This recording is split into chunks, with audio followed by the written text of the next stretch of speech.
구하면 주시리라 라는 제목의 말씀으로 우리가 오늘 말씀 나누기 원합니다. 우리 지난 한 해를 은혜 중에 무사히 잘 보내고 2026년 첫 주일 예배로 하나님께 영광 돌리게 됨을 감사드립니다. 지난해에는요, 우리가 말씀대로 순종하라 라는 표어를 내걸고 예배와 섬김의 삶을 살아왔습니다. 그리고 올해 새로운 목표가 무엇인지 아시는 분? 네, 맞아요. 센스가 있어요. 주보를 빨리 봤어요. 우리 동성교회 올해는 이제 또 새로운 목표를 가지고 나아가게 됐는데, 우리 동성교회의 올해 새 목표는요, 성령의 충만을 받으라입니다. 올 한 해 우리 동성교회가 성령으로 충만하여져서 하나님의 권능으로 살아가는 거룩한 교회로 든든히 세워지는 한 해가 될 수 있기를 주님의 이름으로 기도합니다. 그런데 성령으로 충만하다는 것은 무엇을 말하는 것일까요? 한때 한국 교회는요, 성령 충만하다 이렇게 얘기할 때 그것은 어떤 놀라운 능력이 나타나고 온몸이 뜨거워지고 몸이 방방 뜨고 뭔가 신비한 일이 일어나고 하는 것으로 생각하는 때가 있었어요. 그래서 부흥회가 막 한참 성행하고 교회가 급속히 부흥하던 시대에 부흥사 목사님들이 항상 부흥회 오시면 꼭 하시는 말씀이 성령을 받으라, 불 받으라 막 이렇게 말씀하시는 거예요. 그런데 이 말은요, 맞기도 하고 또 안 맞기도 합니다. 하나님께서 성령을 부어주실 때는요, 다양한 방법으로 부어주세요. 불 같은 성령으로 임하시기도 하지만 바람 같은 성령으로, 비둘기 같은 성령으로 이렇게 임하실 때도 있고요.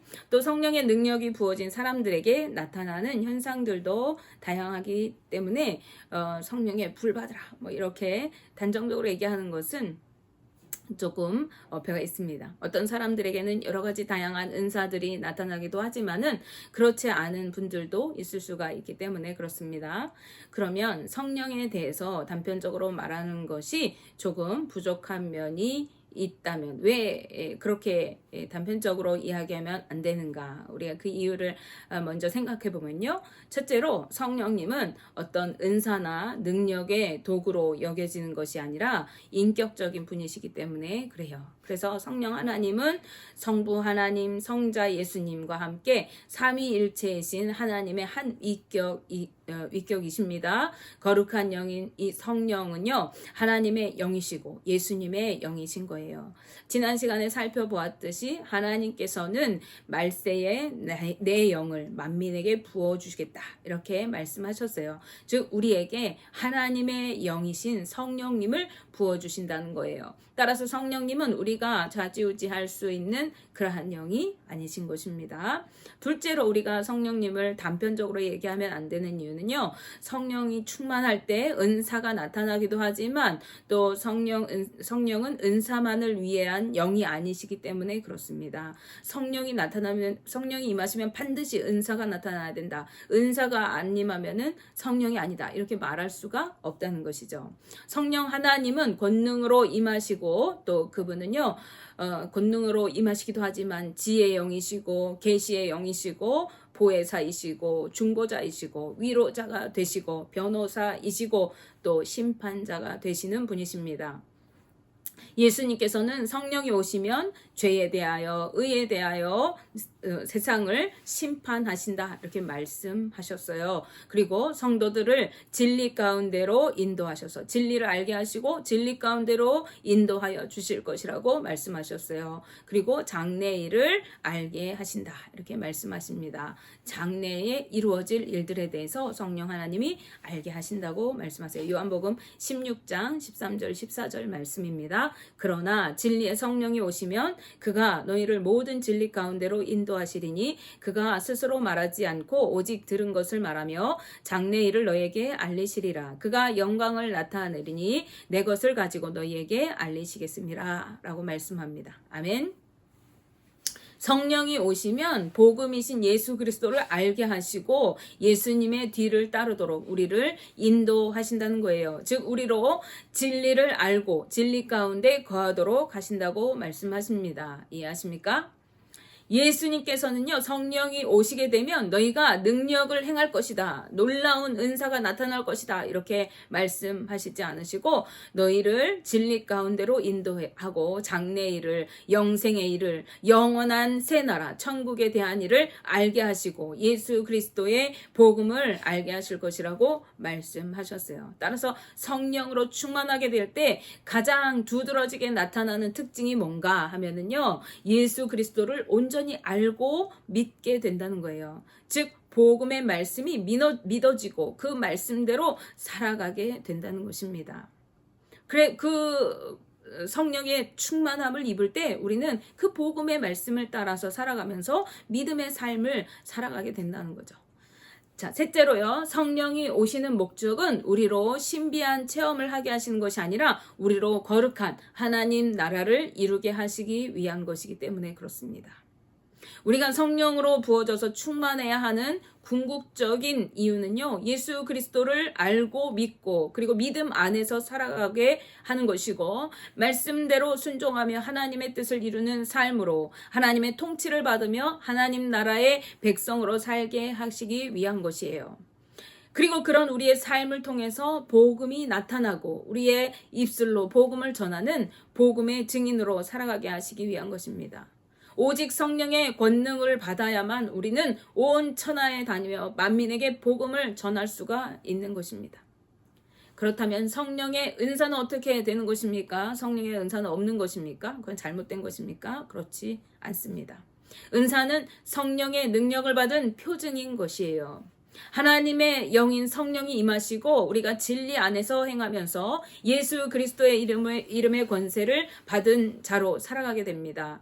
영접하는 자, 그 이름을 믿는 자들에게는 하나님의 자녀가 되는 권세를 우리에게 주셨어요. 그리고 예수 이름의 권세를 우리가 자연스럽게 받게 돼요. 그래서 자연스럽게 그 이름의 권세로 우리가 여러 가지 은사와 표적이 나타나게 되는 것입니다. 그렇기 때문에 예수님께서는 누가복음 16장 말씀 끝부분에서 믿는 자에게는 표적이 나타난다고 말씀하셨어요. 이쯤에서 우리는 성령 충만에 관한 이해를 재정립할 필요가 있습니다. 우리는 성령님의 임재를 사모해야 하고 성령 충만함을 받아야 합니다. 왜냐하면 성령님께서 우리에게 오시면 우리에게 진리를 알게 하신대요. 그리고 예수 그리스도를 온전히 알고 믿게 하시기 때문에 그래요. 그리고 예수 그리스도를 믿는 믿음으로 말씀대로 순종하여 살아가면서 하나님의 통치를 받는 삶을 살게 돼요. 하나님 나라를 살게 되는 것입니다. 그리고 예수 그리스도를 구주로 믿고 순종의 삶을 살아가면서 이 하나님 나라의 삶을 누리는 성도들에게는요, 예수님의 이름의 권세를 주시는 거예요. 예수님의 이름의 능력이 우리의 능력이 되는 것입니다. 그 이유가 무엇입니까? 그것은 성령 안에서 주님이 우리와 함께 하시기 때문에 그래요. 이러한 사람들은요, 예수 그리스도의 이름으로 무엇을 구하면 그대로 이루어 주신다고 말씀해 주셨어요. 약속해 주셨어요. 요한복음 16장 23절 중반절에서 24절 말씀 보시면 너희가 무엇이든지 아버지께 구하는 것을 내 이름으로 주시리라. 지금까지는 너희가 내 이름으로 아무것도 구하지 아니하였으나 구하라. 그리하면 받으리니 너희 기쁨이 충만하리라. 라고 말씀하십니다. 아멘. 예수 그리스도의 이름을 의지해서 우리가 기도할 때 무엇을 구하든지 그대로 이루어 주실 것을 약속해 주신 거예요. 또한 믿는 자들에게 표적이 나타나게 된다고 하시면서 믿는 자들이 예수님의 이름으로 귀신을 쫓아내고 새 방언을 말하게 될 것이라고 말씀하셨어요. 성령님의 인도하심을 따라서 예수 그리스도를 믿고 믿음 안에서 살아가는 자들에게 예수 그리스도 그 이름의 권세를 누리게 하시고 믿는 자로서의 표적을 나타내신다는 말씀이에요. 우리는 은사를 받기 위해서 성령님을 구하는 것이 아니라 믿음으로 살아가고 말씀대로 순종하면서 하나님 나라를 이루기 위해서 성령님을 구해야 합니다. 그리고 성령 하나님과 동행하면서 믿음으로 살아갈 때 예수 그리스도의 이름의 권세로 우리가 누리면서 믿는 자의 표적이 나타나고 복음의 증인으로 살아갈 수가 있게 되는 것이에요. 그렇다면 이러한 성령 하나님의 임재를 우리는 어떻게 누릴 수가 있을까요? 언제 성령님이 그 능력으로 우리에게 부어주시는 것일까요? 많은 방법이 있겠지만요, 가장 대표적인 방법은 바로 기도하는 것입니다. 오순절 마가의 다락방에 모여서 기도하던 120 문도에게 성령님이 임하셨어요. 그들은 불의 혀같이 갈라지는 성령님이 각 사람의 머리 위에 임하는 것을 보았습니다. 그들이 뭐 하고 있을 때요? 그들이 모여서 주님 앞에 간절히 기도하고 있을 때 그때 성령님이 임하신 거예요. 그리고 그들에게 성령님이 임하시자 그들은 성령이 말하게 하심을 따라서 각 나라 방언으로 말하기 시작했어요. 그리고 하나님께 찬양과 영광을 올려드렸습니다. 힘있게 복음을 전하고 주의 말씀을 따라 살아갔습니다. 그런가 하면 오늘 본문 말씀, 우리가 읽은 말씀을 보시면요, 예수님께서도 우리에게 성령의 임재를 위해서 기도할 것을 말씀하고 계십니다. 누가복음 11장 말씀은요, 주님이 기도를 가르쳐 주신 주기도가 나오는 기사가 기록되어 있는 장입니다.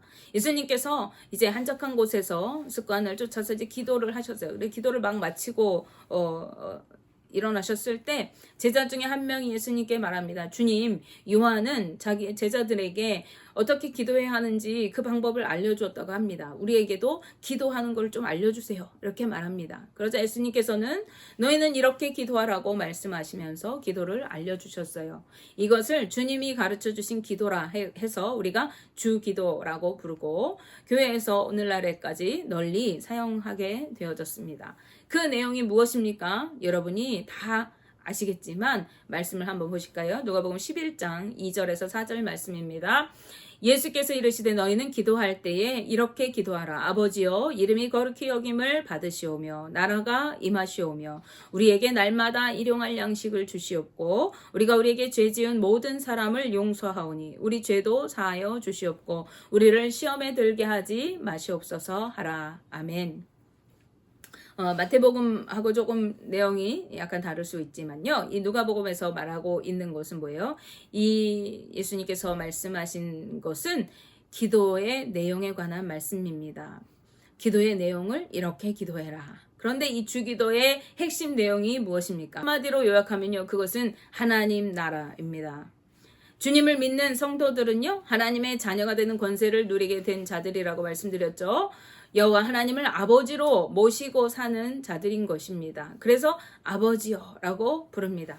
그리고 그 이름이 거룩히 여김을 받으시도록 하나님을 경외하며 주님 뜻대로 살아가는 자들이 바로 우리 믿는 성도들인 것이죠. 그래서 하나님의 이름이 거룩하십니다. 이렇게 기도를 하고 있어요. 그 다음에 하나님의 통치를 받는 자들이 우리 성도들이잖아요. 그래서 주님의 이름이 거룩히 여김을 받으시고 하나님의 나라가 우리 가운데 임하시기를 구합니다. 나라가 임하시오며 이렇게 얘기해요. 하나님 나라는 우리가 죽어서 가는 것이 아니라 우리 가운데 임하여 주옵소서 이렇게 구하고 있잖아요. 우리가 하나님의 다스리심을, 하나님의 통치를 받겠습니다. 이런 뜻입니다. 다음으로 하나님의 나라를 사는 자들은 주님의 그늘 아래 살면서 은혜와 축복을 누리며 사는 자들이에요. 주님의 보호하심과 인도하심을 받으면서 사는 자들입니다. 그러기에 그것들을 지금 이어서 구하고 있어요. 무엇입니까? 날마다 우리에게 필요한 만큼 먹을 양식을 공급해 주셔서 우리가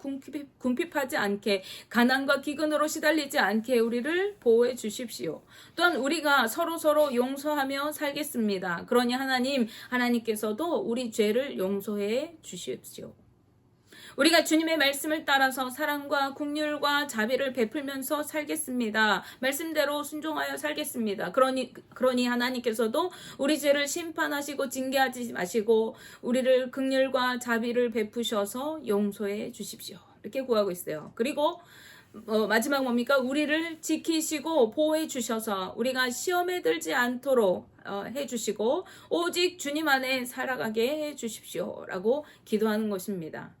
이것은 무엇을 말씀하고 있는 것입니까? 바로 하나님의 통치를 받으면서 하나님 나라를 살아가는 주의 자녀로 살아가게 해주시고 그것을 통해 하나님 아버지께 영광을 돌리기 위해서 구하는 것입니다.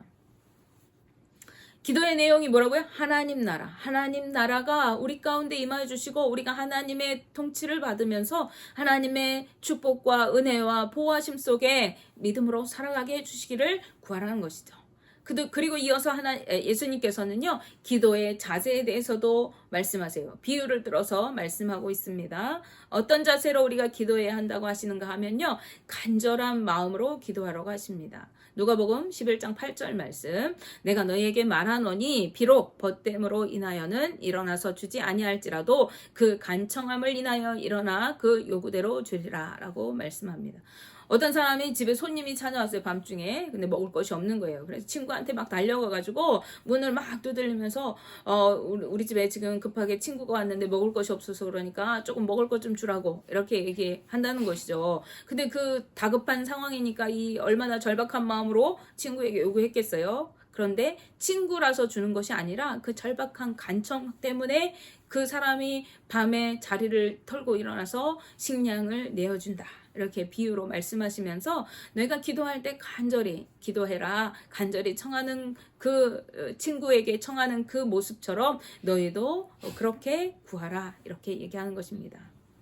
그리고 이어서 뭐라고 그러세요? 우리가 잘 아는 말씀이죠. 구하고 찾고 두드리라고 말씀하세요. 너희가 구하고 찾고 두드리면 구하면 받을 것이고 찾으면 찾아낼 것이고 두드리면 열릴 것이라고 말씀하세요. 하나님 나라를 위해서 간절히 구하고 찾고 두드리는 자에게 하나님께서는 성령을 선물로 주십니다. 왜 성령을 선물로 주십니까? 앞서 말씀드린 대로 성령의 능력을 받아야 우리가 믿음으로 바로 서서 예수 그리스도에 속한 자로 말씀대로 순종하여 살아가고 하나님의 뜻을 이루는 삶을 살아가게 되기 때문에 그렇습니다. 성령께서 우리에게 진리를 알게 하시고 진리 안에 거하여 살아가게 하시기 때문에 그래요. 진리는 무엇입니까? 바로 예수 그리스도이죠. 복음입니다. 복음이신 예수 그리스도를 알게 하시고 우리로 예수 안에서 살게 하신다는 거예요. 그러므로 오늘 본문 말씀에서 예수님께서는요, 너희가 간절히 구하고 찾고 두드리면 하나님께서 성령을 선물로 주신다 이렇게 말씀하고 계시는 거예요. 주시되 반드시 주신다 말씀하세요. 줄 수도 있고 안 줄 수도 있는 것이 아니라 반드시 주신다는 거예요. 예수님께서는 아무리 악한 자라도 좋은 것을 자기 자식에게는 주는 것을 아는 법인데 하물며 하늘에 계신 너희 아버지께서 구하는 자에게 성령을 왜 주시지 않겠냐 이렇게 말씀하십니다. 누가복음 11장 13절 말씀이죠. 너희가 악할지라도 좋은 것을 자식에게 줄 알거든 하물며 너희 하늘 아버지께서 구하는 자에게 성령을 주시지 않겠느냐 하시니라 이렇게 말씀합니다. 아멘. 너희가 구하면 하나님께서 반드시 성령을 선물로 주신다고 말씀하세요. 그래서 우리는 성령으로 충만하기 위해서 가장 먼저 해야 할 것이 무엇입니까? 바로 간절히 기도하는 것입니다. 우리가 부르짖어 기도할 때 하나님께서는 우리에게 거룩한 하나님의 영인 성령을 부어주시고 우리로 충만케 해주십니다. 성령으로 거듭나 진정한 하나님 나라 백성으로 살아갈 수가 있게 되는 것입니다.